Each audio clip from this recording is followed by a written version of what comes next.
I was sitting at my desk on a crisp Wednesday morning, my favorite time to tackle the toughest assignments, when my phone buzzed with a calendar reminder, 9 a.m., executive strategy meeting. I'd been preparing for days, rehearsing bullet points on our next product rollout, confident that my 30 months at NovaCore Technologies had earned me a seat at the table. As senior product manager, I'd driven our flagship app from beta to 3 million active users. I knew this company inside and out. At 8:50, I slipped out of my cube and headed toward the glass-walled boardroom. In the hallway, colleagues greeted me with thumbs up and nods. "Big day, Alex?" asked Priya from engineering. "You'll crush it, as always." I smiled. "Thanks, see you in there." Stepping into the room, I scanned the table, our CFO Eleanor Chen tapping at her tablet, the CTO Marcus Delgado reviewing slides, and in the chair at the head, the CEO, Victor Hastings, leaning back, arms folded, expression unreadable. My heart skipped. No one had told me he'd be at this meeting. Usually he only dropped in for quarterly reviews. Victor glanced up at me as I took my seat next to Eleanor. His sharp green eyes flicked over my presentation deck on the table. He swiped a stray strand of silver-rimmed glasses from his face and said, in that slow, deliberate tone, "Nice work, Alex, but we need to talk privately." My smile faltered. "Sure, right after the meeting?" He nodded. "In my office, 10 minutes after." The strategy meeting proceeded as usual. Updates on revenue, customer satisfaction metrics, planned feature sprints. I contributed enthusiastically, fielding questions about user segmentation and retention curves. At the end, when Victor dismissed us, I gathered my laptop and followed him down the carpeted corridor, adrenaline churning. His office door closed behind us with a quiet click. The airy room, walled-in floor-to-ceiling windows, felt deceptively welcoming, a sleek leather sofa, a mahogany desk, a view of the city skyline. But Victor didn't offer me a seat. He stood behind his desk, hands pressed firmly against the wood. He didn't beat around the bush. "Alex," he said, eyes steady. "You've been a skilled, dedicated employee. Your work on the NovaCore app launch was exceptional, but effective immediately. We're letting you go." My breath caught. "Excuse me?" He reached into his desk drawer and produced a termination letter. He slid it across the desk without a hint of empathy. "Your departure will be announced in the all-hands tonight. I'll have HR walk you through the exit process. Security will escort you to retrieve your personal items." My instincts rebelled. "Victor, I don't understand. I've been hitting every milestone, delivering ahead of schedule. What changed?" He shook his head, too calmly. "Our strategic priorities shifted. We need a different direction in product management. Someone with more experience scaling enterprise solutions. You're great at consumer-facing features, but the board wants deeper industry expertise." I stared, stunned. "But we just secured that partnership with Global Tech. I led the negotiations. Was it not enough?" He averted his gaze, checking his watch. "I'm sorry, the decision is final." I felt the room spin. The skyline outside blurred. All those months of sacrifices, late nights, missed dinners, drained from me like water through a crack in a dam. I stammered, Is there anything I can do? Any chance of an internal transfer? A different team?" He folded his arms. "We'll provide you with severance, per company policy, and a letter of recommendation if you need it. But this role is done." I swallowed past the lump in my throat. "I need my laptop and personal files, my code samples, my research." "HR will handle that," he said, stepping back. "You have until this afternoon." Victor tapped a button on his desk. "Thank you for your service." And just like that, he turned away. I stood motionless, heart pounding, until the click of the office door announced HR's arrival. They escorted me downstairs. I waved silently at Priya in the hallway, who looked at me with wide, horrified eyes. At my desk, I packed my framed photo of Mom and me at my college graduation, my collection of novelty coffee mugs, the sticky notes with sketches of new app ideas. Late that afternoon, at the all-hands meeting, Victor announced my departure as though it were a routine quarter-end housekeeping task. Applause filled the room, not for me, but for the fresh start he'd pitched. I sat in the back row, shoulders aching, and watched coworkers exchange glances. No one volunteered for a final hug or words of encouragement. It was as if my expertise dissolved into thin air the moment that HR rep appeared. Then they dimmed the lights and launched into a video celebrating the next phase of NovaCore, complete with soaring music and footage of Victor shaking hands with Global Tech executives. As the clip ended, I slipped out, unnoticed, and never looked back at the campus gates. That evening, I walked the chilly streets to my downtown apartment, keying the door with numb fingers. Inside, the silence greeted me like an old friend. My partner, Jason, was waiting in the kitchen with a pot of soup steaming on the stove and 2 mugs of tea. His smile faltered when he saw me. "Hey," he said, hugging me tight. I sank into him, crying for the first time. He fired me. He rubbed my back, soothing. "I'm so sorry. You didn't deserve that." I wiped my eyes. I don't know what to do. He handed me a bowl of soup, then sat across from me. We'll figure it out, he said. Your skill set is in high demand. You'll have a new offer in days. I managed a small grin. It hurts, though. I loved that job. Jason nodded. And you'll find something you love even more. He reached over and squeezed my hand. Let's get some rest. Tomorrow you start looking. But sleep was elusive. I lay in bed next to Jason, staring at the ceiling. By dawn, I was wide awake, notebook and pen in hand. I scribbled down every contact in my network, drafted LinkedIn messages, jotted ideas for consulting gigs and side projects. By 8 o'clock, I had 20 emails ready to send. By noon, I'd had calls from 2 recruiters, one for a fintech startup in San Francisco, another for a healthcare analytics firm in Chicago. Momentum. At 3 p.m., my phone buzzed with a Gmail notification. Sarah Patel would like to connect on LinkedIn. Sarah was the global tech executive I'd worked with. Her outreach felt like a lifeline. I called her immediately. Alex, I'm so sorry to hear about Novacor, Sarah said, voice warm. But we were impressed by your leadership on the partnership. Would you consider consulting for us? We're launching a consumer analytics pilot and need expertise. I blinked. Yes, absolutely, she laughed. Great. Let me send you the details. I hung up and practically danced through the apartment. Jason, who'd been decoding a crossword, looked up. Good news? Consulting gig, I exclaimed. High pay 6-month contract. They need me on Monday. He jumped up and hugged me. That's amazing. For the first time since the firing, I felt something beyond fear, excitement. I showered, dressed in my sharpest blazer, and drafted a proposal. I reminded myself, skilled employees survive unexpected storms when they have grit and networks. Over the next week, I plunged into the consulting project, refining consumer segments, designing dashboards, running A/B tests. I worked remotely, but I let my Novacor contacts know I was still around. Many responded with support. Let me know when you need data infrastructure help, offered Marcus, the CTO. Priya sent a care package of my favorite dark chocolate, with a note, we miss you but know you'll shine. 3 weeks later, Global Tech hosted their launch event, and they invited me as a guest speaker. I traveled to their sleek downtown offices, stepping onto the stage to present innovating through user empathy, drawing on lessons from both my triumphs and my dismissal. The room was full of attentive faces, and when I highlighted my hardest moment, being fired, I noted, sometimes the door that closes is the one that leads you exactly where you belong. Applause thundered. Sarah beamed. Jason sent a congratulatory text that read, proud doesn't even start to cover it. A month after my firing, I sat in a high-rise conference room at Novacor, this time as an invited external advisor to their product roundtable.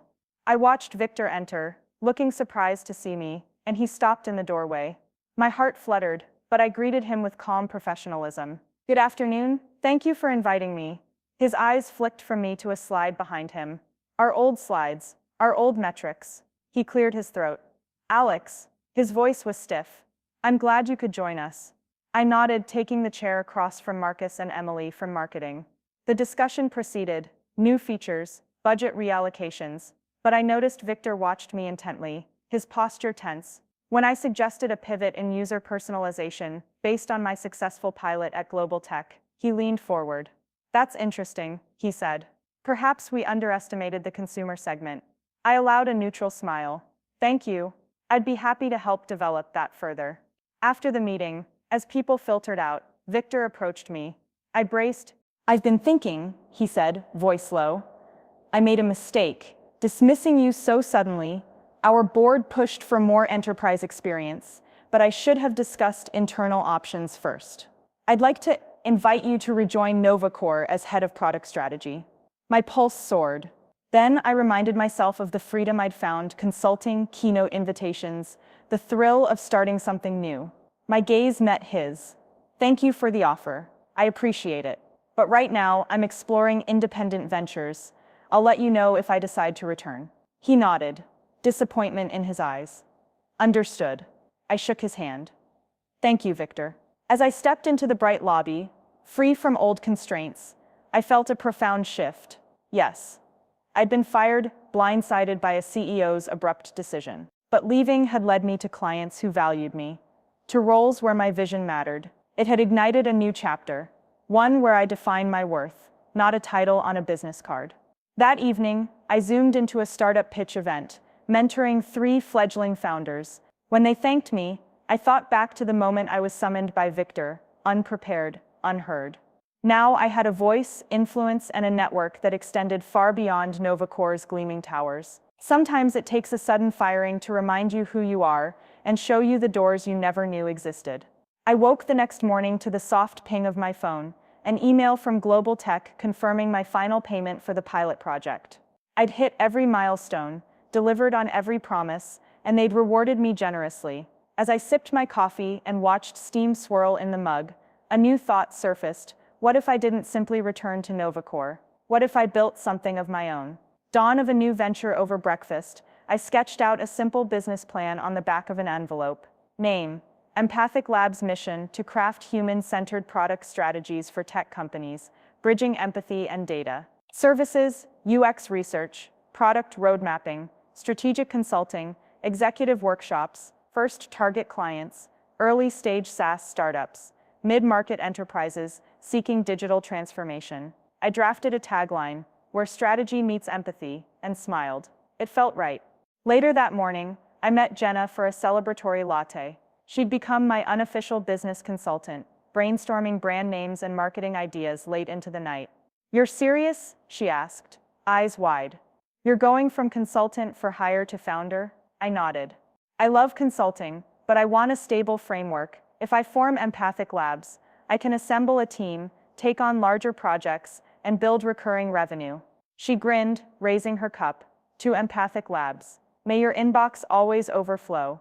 We clinked mugs, sealing the pact. The incorporation dance that afternoon. I trotted down to the local business registration office, blew dust off the PDF of the articles of organization I'd downloaded, and handed over my application. As I signed the forms, the clerk peered at me. "New company?" she asked, stamping the document. "Yeah," I said, excitement fluttering. "Empathic Labs." She smiled. "Good luck. You know you can pivot if it doesn't work, right?" I laughed and slipped the stamped papers into my bag.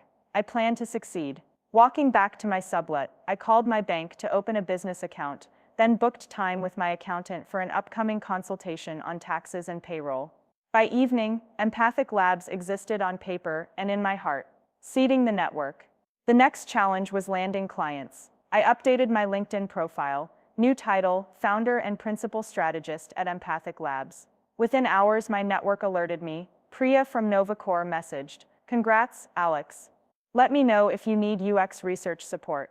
Marcus, the CTO, wrote, "Happy to refer you to a few contacts in Silicon Alley." Emily from marketing commented, "Excited for you.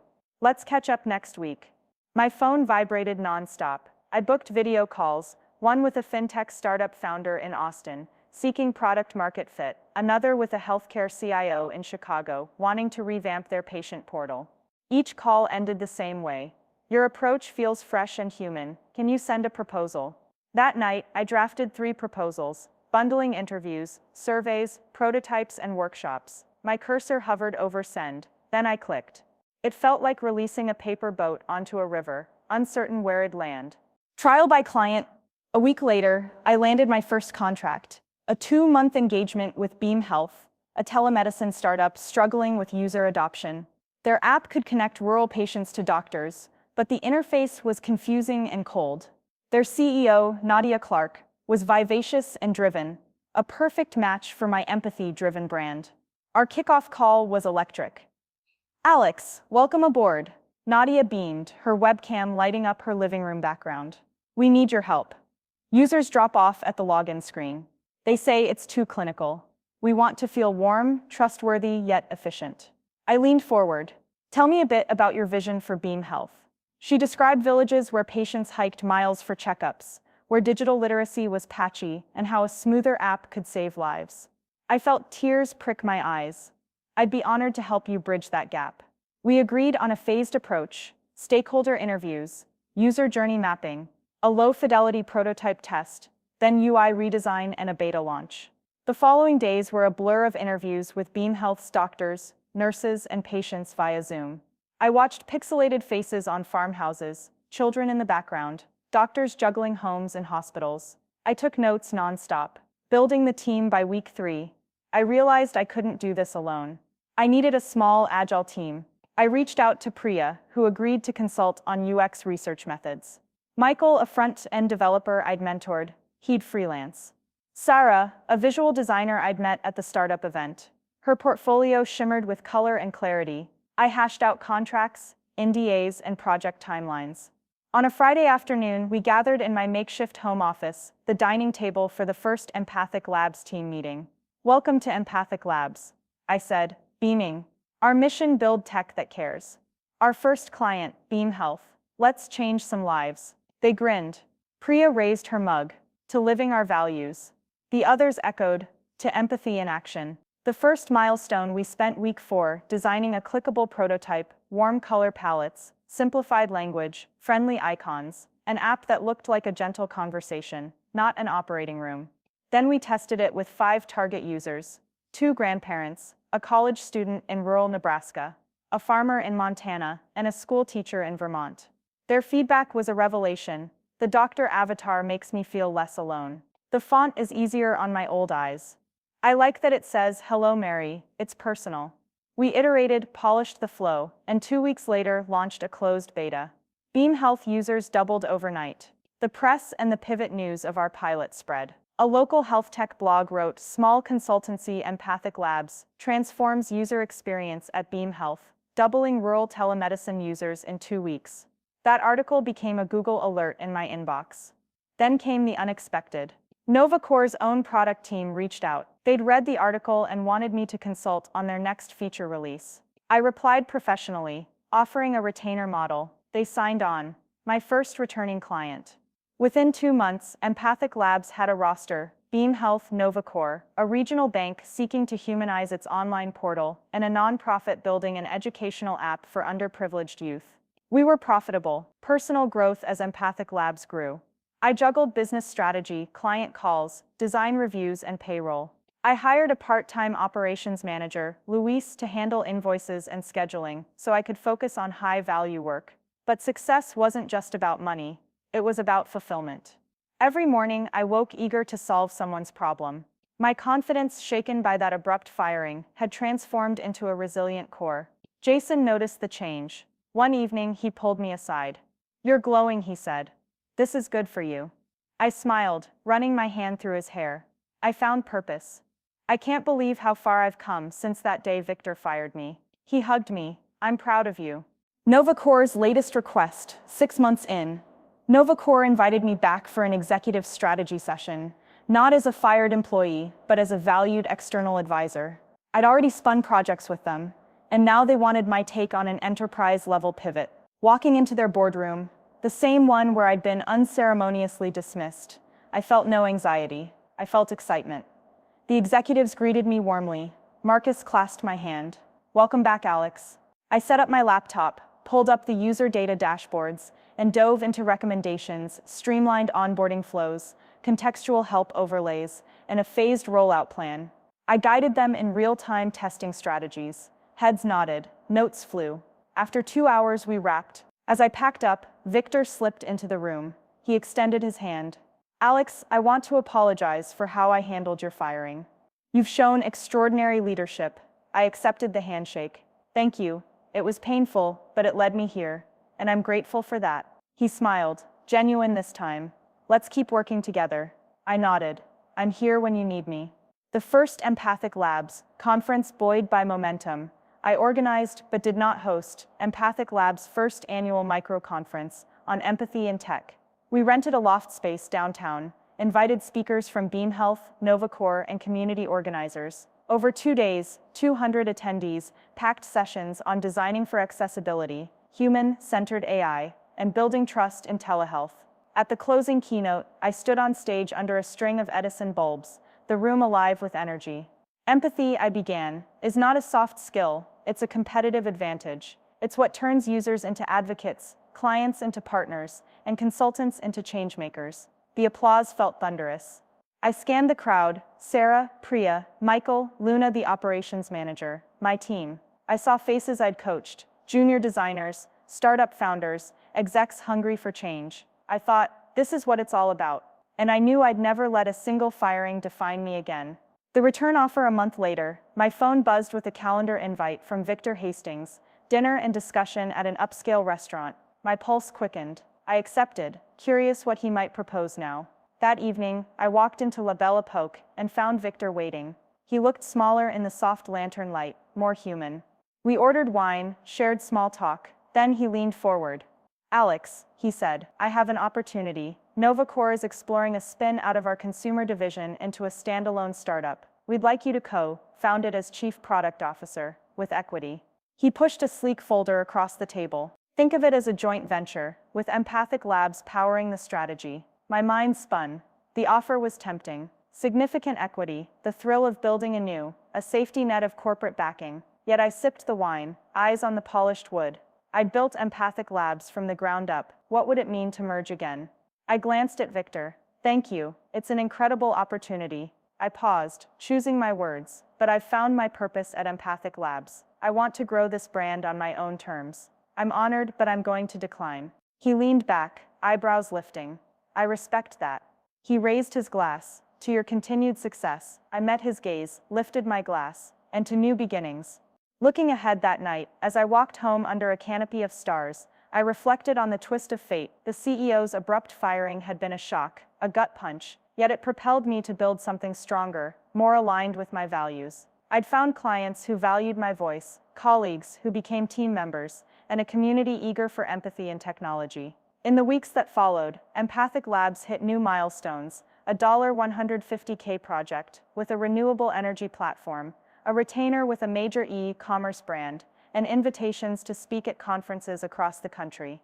My calendar buzzed with workshops and mentorship meetings. I hired a junior strategist and an office coordinator, expanding beyond a solo consultancy. Empathic Labs had become a small but mighty company. One evening, Jersey the golden retriever I'd adopted as Empathic Labs' mascot curled at my feet as I drafted the Q4 roadmap. I paused, feathers of gratitude flaring through me. Fired unexpectedly, I'd thought my career was over. Instead, I found my greatest chapter, not defined by my job title, but by my resilience, my network, and my unwavering belief that empathy drives excellence. As I typed the final bullet, launch Empathic Labs Fellowship Program for underrepresented product managers, I heard Jenna's laughter on the phone. She was toasting our next big idea. I leaned back, smiled, and whispered into the quiet apartment, "We did it. We really did it." And outside, the city thrummed with possibility, just as I did.